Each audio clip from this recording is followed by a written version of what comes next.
আজি সৰস্বতী পূজা। আজিৰ বিশেষ দিনটিত জনপ্ৰিয় অভিনেত্ৰী তথা মডেল আইমী বৰুৱা আৰু তেখেতৰ জীয়ৰীয়ে কেনেদৰে পূজাৰ দিনটি পাৰ কৰিলে, আহক তাৰে কিছু সুন্দৰ দৃশ্যাংশ চাওক। থাকিম তোমাৰ হতে সুখত মৰিলেও বুকত হেয়া মানিল বান্ধিম প্ৰেমৰে জৰি দুহাৰ ধৰি ধৰি বুঢ়া বুঢ়ী হম তুমিও আছা সেয়ে আছো তোমাৰ আৰু মোৰ এখনে হৃদয়।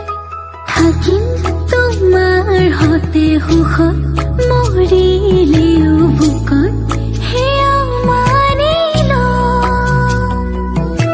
বান্ধিম প্ৰেমৰে জৰি দুহাৰ ধৰি